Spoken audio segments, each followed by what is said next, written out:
Entendam por quê. O treinador Fernando Diniz ganhou 3 reforços dentro do próprio Corinthians.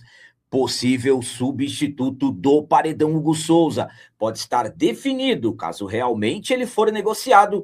E o Corinthians definiu o valor mínimo que aceitará negociar o atacante Yuri Alberto, caso alguma proposta chegue.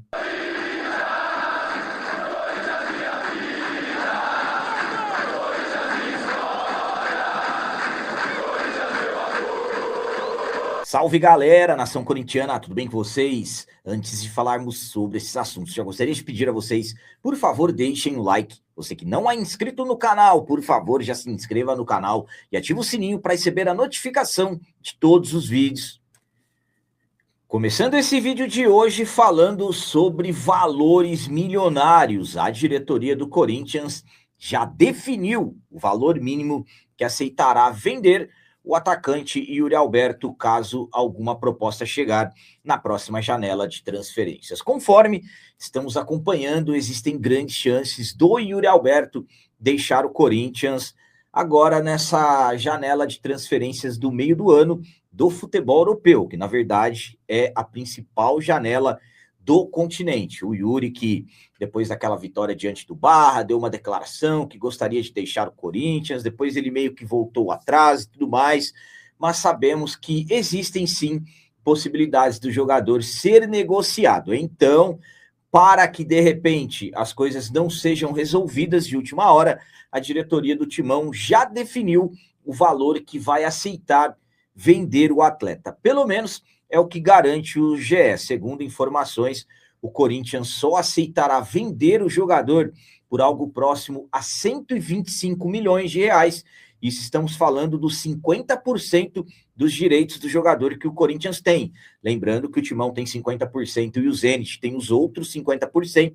Então, se de repente o Zenit for na mesma linha do Corinthians, estamos falando da equipe que quiser comprar o Yuri Alberto, vai ter que desembolsar algo na casa de 250 milhões. Enfim, valores que são difíceis de imaginarmos, mas, segundo as informações, são esses os valores milionários que a diretoria do Corinthians pretende para poder liberar e vender o jogador. Então, mediante a isso, absolutamente, que uma negociação vai acabar sendo bastante difícil de acontecer.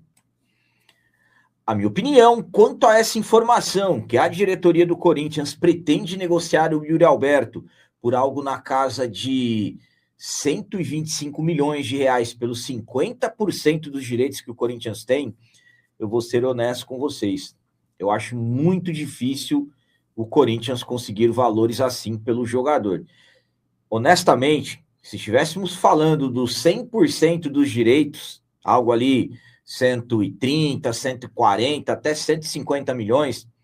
Hoje, falando do futebol, do desempenho que o Yuri Alberto vem tendo, eu acho muito difícil os 50%.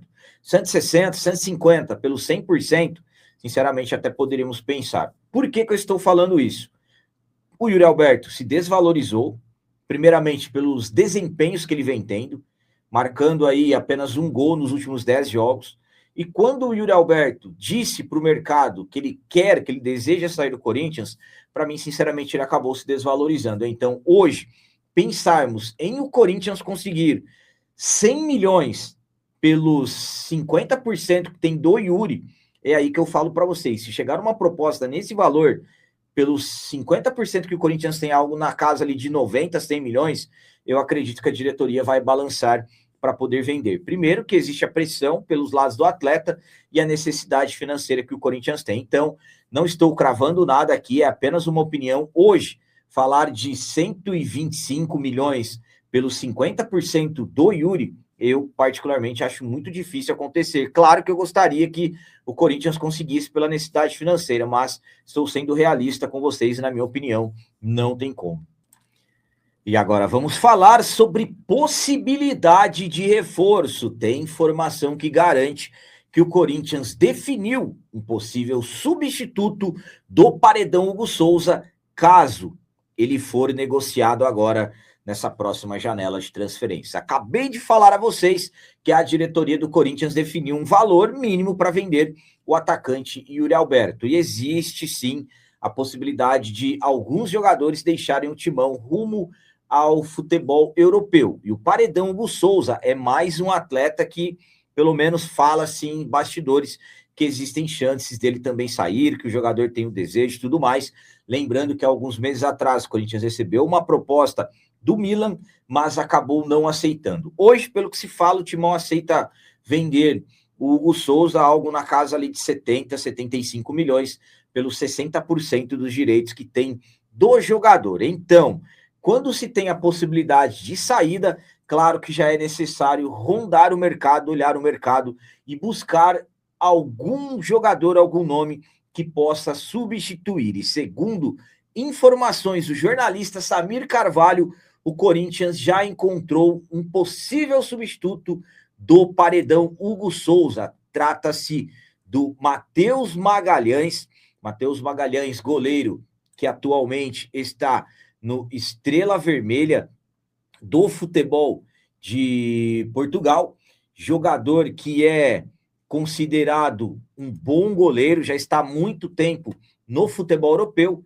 Então, pelas informações do Samir Carvalho, o Corinthians está de olho no jogador com a possibilidade de substituir o Paredão Hugo Souza. O Matheus Magalhães, que tem contrato com Estrela Vermelha até a metade de 2027, mas ainda pelas informações, se de repente o atleta tiver um desejo de sair, tiver algum desejo de deixar a equipe, fala-se que existe possibilidade do atleta sair sem custos. Então, pelas informações, o Corinthians definiu o Matheus Magalhães, goleiro de 34 anos, como possível substituto do Hugo Souza. Claro, se realmente o Hugo Souza for negociado, e o Corinthians só vai tentar a contratação se realmente o Hugo sair. Então, vamos aguardar que próximas semanas deveremos ter definições em tudo isso. A minha opinião quanto a essa informação que o Corinthians tem o Matheus Magalhães como possível substituto do Hugo Souza é a seguinte: primeiramente, o Hugo Souza não foi vendido.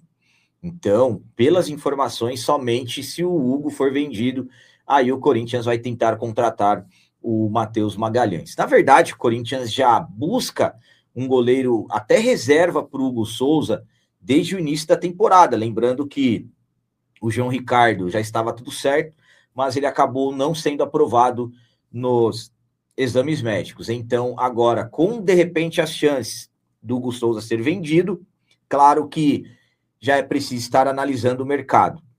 Depois que o Hugo não foi convocado para a Copa do Mundo, as chances de venda dele acabam diminuindo, mas de repente também pode ser que alguma equipe tente levá-lo por um valor menor por questão de valorização. Enfim, temos o Cauê, que para mim, sinceramente, vai muito bem, mas claro, se de repente o Hugo Souza sair e o Cauê assumir a titularidade, sabemos que as coisas podem mudar, porque hoje o Cauê passa confiança, mas de repente ali, por ser um goleiro jovem e vai oscilar, se acontecerem ali uma ou duas falhas, sabemos que de repente as críticas podem surgir. Então é por isso que a diretoria do Corinthians pensa.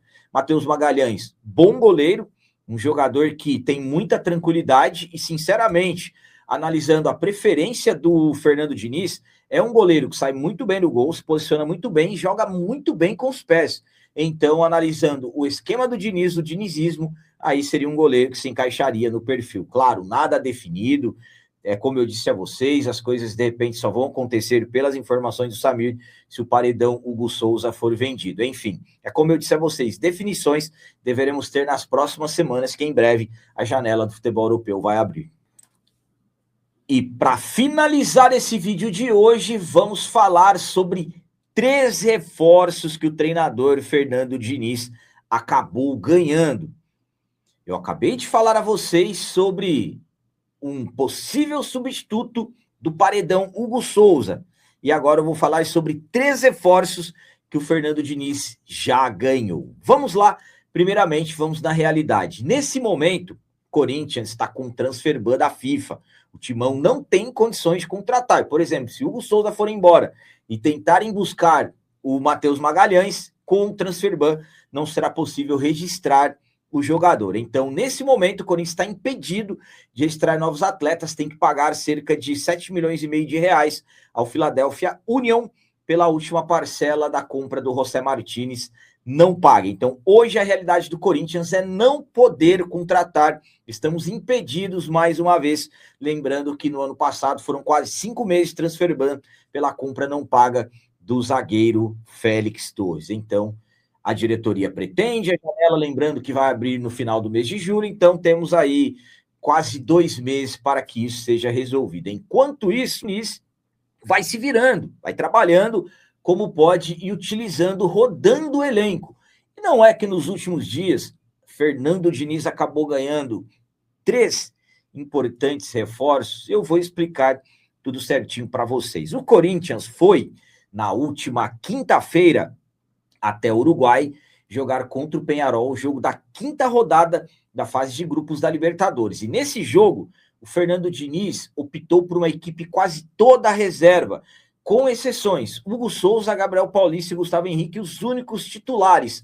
E nesse jogo, o Fernando Diniz acabou ganhando 3 reforços e eu vou explicar para vocês por quê. Primeiramente, aqui estou mostrando quem são esses reforços, tá? Estou falando do Zacarias Labiá, do Pedro Milans e do Caio César. Como assim, capitão, eles se tornaram reforços? Vamos lá. O Zacarias Labiá fez o seu primeiro jogo como titular desde que chegou ao Corinthians e agradou demais. Foi muito bem, inclusive marcou o gol de empate do Timão contra a equipe do Peñarol. E durante todo o jogo, participativo e sempre ali oferecendo uma opção ofensiva e ajudando também na marcação. O Pedro Milans, ele foi contratado para ser o substituto imediato do Mateuzinho e já havia tido algumas oportunidades e não estava indo bem. Tanto é que em algumas situações o Fernando Diniz chegou a colocar o Ranieri como lateral direito para substituir o Mateuzinho, deixando o Pedro Milans fora. Claro também que ele teve um problema muscular. O Caio César é o jogador mais pronto dos 3. Lembrando que ele estreou na final da Supercopa, deu assistência, jogou muito bem, se machucou, voltou contra um Santos em um clássico na Vila Belmiro, jogou demais, acabou se machucando, muita cautela, ficou mais de um mês parado e foi titular nesse jogo também. Para mim, o Caio César foi o melhor da partida. Então, pelo desempenho desses 3 jogadores, o Fernando Diniz acabou ganhando mais 3 importantes reforços que estão mesmo dentro do próprio elenco, jogadores que a partir de agora deverão ir ganhando mais espaços com o treinador, claro, devido ao desempenho e absolutamente que precisam manter a média e irem melhorando. Mas o Fernando Diniz, nesse jogo contra o Peñarol, acabou ganhando mais 3 opções de jogadores que, com certeza, ele vai utilizar mais e vai dar mais chances.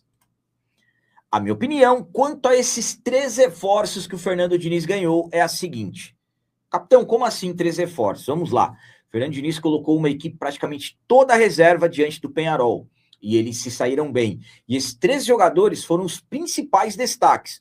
O Labiá, que já há muito tempo, a maioria de nós, torcedores, cobrávamos ele ter mais chances, começou jogando pela primeira vez, foi muito bem.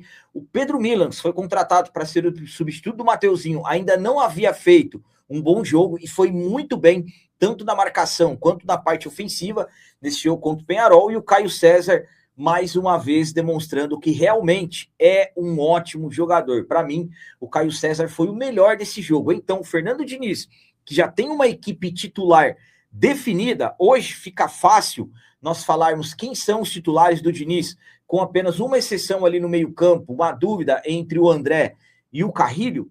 Você tendo mais esses 3 jogadores, são mais opções para o treinador e, claro, colocando dúvidas na cabeça do Diniz.